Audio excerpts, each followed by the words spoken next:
ભગીરથ, ભગીરથ નો નાભાગ, નાભાગ નો કેનાબ, કેનાબ નો કનરવીદ, કનરવીદ નો સુચ્છેન, સુચ્છેન નો વિક્રમસિંહ, અમરસિંહ ઠાકોર, ભાનુ પ્રતાપસિંહ છોટો, ભાનુ પ્રતાપસિંહ ત્રાહિબી ત્રિબી, એનો કનેક્શન નો ઘટાસના, ઘટાસના નો રઘુ, રઘુ નો અજ, અજ નો દશરથ, દશરથ નો રામ, રામ નો લવ, લવ નો અતીત. એવી તો 1100 પેઢી પછી અહીં દમણમાં આવીને તમે રહ્યા છો ભલામણા કે એની પેઢીમાં એકેય દાગ નથી લાગ્યો. ઈ સગર સમાજ જ્યારે અહીં બેઠો હોય ત્યારે કેવી જે બોલવાની હોય મારે કહેવાનું ન હોય. હે 4 પ્રકારના થાય: દીકરો, ગગો, પુત્ર અને છોકરો. પૂ નામના નર્કમાંથી પોતાના પૂર્વજોને છોડાવે અને કંઈક પુણ્યનું કામ કરે એને પુત્ર કહેવાય. દીવારે બાપનું નામ રોશન કરે, આગળ જતા નામના કમાય, સંપત્તિ વધારે, કીર્તિ મેળવે, જેવા ભગીરથ દાદા થઈ ગયા હતા કે આખું જગત એને યાદ કરે, એવા કામ કરી જાય કે વર્ષો પછી પણ એને યાદ કરવામાં આવે. આને દીકરો કહેવાય.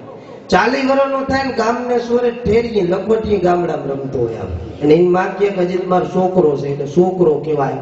અને આવું ધાર્મિક કામ હોય, આવો ઉત્સવ હોય, મહાદેવનું સાનિધ્ય હોય, અને એમાં જે બોલવાનું કહે અને એમ કે ઉભારીઓ મારી માને ઘેરે જઈને પૂછ્યા હું એને ગગો કહેવાય. આમાં માને ન પૂછવાનું હોય. હવે જે ન બોલે આ સેલી ટ્રાય છે એને ભગવાન ભોળિયોનાથ અને ભગીરથ દાદા ઘટપણ નો લકવા કરે. પછી મને નો કહેતા, 2 હાથ ઊંચા કરીને અહીં બેઠેલા બધા જે બોલજો અને હવે જે ન બોલે અને ભગવાન ઘટપણ નો લકવા કરે. બોલીએ સોમનાથ મહાદેવની. હા હવે બરોબર. હજુ 2 કલાક તમારે ભેગું રહેવું છે ને વાહો ગમી અકેલી નથી એટલે અમે 4 ટ્રાયલ ન રાખીએ, 3 ટ્રાયલ રાખીએ. કહેવાય છે કે પ્રાચીન સમયની આ વાત છે. કાળની ગહનતાને કોણ માપી શક્યું છે? કર્મના ફળ તો અસરથી માંડી બ્રહ્મ સુધી સૌ કોઈએ ભોગવવા પડે છે. અને પૃથ્વી ઉપર પેલાવેલા દૈત્યો દાનવોની ઉત્પત્તિ થઈ હતી. જો તમારા અને મારા વચ્ચેનું સંતુલન ન વિખાઈ જાય એનું ખાસ ધ્યાન રાખજો. અહીંથી આવેલો અવાજ સીધો તમારા કાન સુધી પહોંચવો જોઈએ.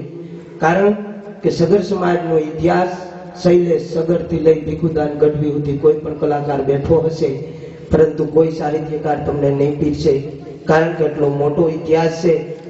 સગર એટલે શું આ પ્રશ્ન થાય છે એ હંમેશા માટે જો કાઢી નાખવો હોય અને સગરની કોઈ ઓળખ સગર સમાજની મેળવવી હોય ને તો અહીંથી નીકળતા શબ્દો તમારા કાનમાં બરોબર ઉતારી લેજો. ખાસ ધ્યાન રાખજો.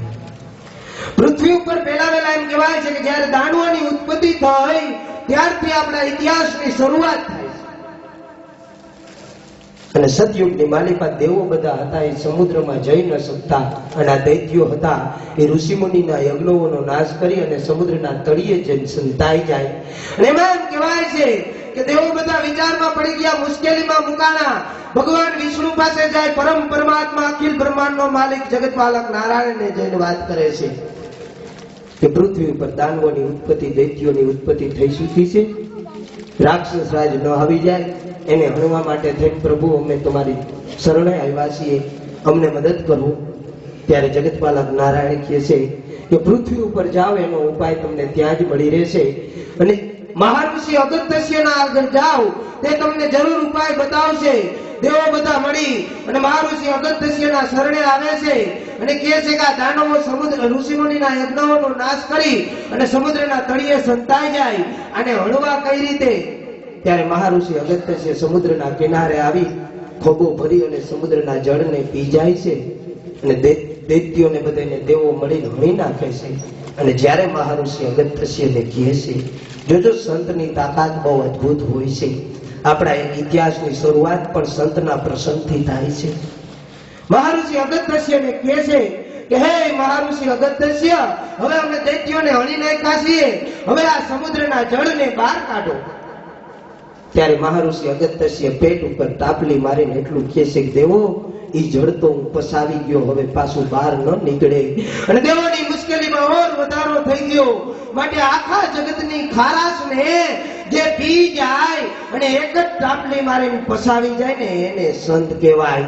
સમુદ્ર મંથન માંથી બધા દેવો અમૃત પી ગયા અને છેલ્લે જે વિષ નીકળ્યું હતું ને એ આ ભગવાન ભોળિયાનાથના ભાગે આવ્યું હતું, પસાવી ગયું હતું. આખા જગતની ખારાશને પસાવી જાય એને સંત કહેવાય. દેવોની મુશ્કેલીમાં ઓર વધારો થઈ ગયો. દેવો ફરી પાછા સ્વર્ગલોકમાં જાય, પરમધામ પરમલોકની માલિપા જાય. જગતપાલક નારાયણને એક મહાઋષિએ સમુદ્રના જળને તો પી ગયા છે, હવે આ દરિયાનું જળ ભરવું કઈ રીતે? ત્યારે ભગવાન જગતપાલક નારાયણ કહે છે કે દેવો આમાં તમારે થોડીક રાહ જોવી પડશે. પૃથ્વી ઉપર અયોધ્યા નગરી વસાવી હતી ઇક્વાસુ રાજાએ, એનું રાજ હાલે છે અને એના રાજમાં એના વંશમાં આગળ જતા સગર નામનો રાજા થશે. અને એ સગર રાજાનો વંશ છે ને એ આનું જળ ભરવામાં તમને ઉપયોગી બનશે. ત્યાં સુધી તમારે રાહ જોવી પડશે. કહેવાય છે કે ઇક્વાસુનો પુરીંજય થયો, અયુતાપ થયો, અધર્મિત થયો, ત્રિશંકુ, એનો સત્યવાદી રાજા હરિશ્ચંદ્ર, એનો રોહિત, હરિત, વિજય, અને બરોબર પૃથ્વી ઉપર ત્યારે હુક રાજાનું રાજ આવે છે. પ્રાચીન સમયની આ વાત છે. અમેરિકાના વૈજ્ઞાનિક સેપ્રિક એડવિડે સાબિત કર્યું છે. પેલા સમાજ નવરસના નામનું પાઠ્યપુસ્તકમાં પાઠ આવતો આદિમાનવ સમાજ નવરસના વિષયમાં, એમાં પણ બતાવ્યું હતું કાગનીની શોધ કરી હતી. અને બીજો કોઈ નહીં પણ અવધનો ગાદીપતિ મહારાજ હુક હતો અને એના ઉપરથી તો આ પથ્થરોનું નામ શક હુક પાડવામાં આવ્યું. અને હુક રાજાને ત્યાં એક રાજાનો જન્મ થયો અને એ હતો બાહુક રાજા. હવે બાહુક રાજા ન્યાયપ્રિય, સત્યવાદી, નીતિથી રાજ ચલાવે છે, પણ કાળની ગહનતાને કોણ માપી શક્યું? કર્મના ફળ તો મસરથી માંડી બ્રહ્મ સુધી સૌ કોઈએ ભોગવવા પડે છે.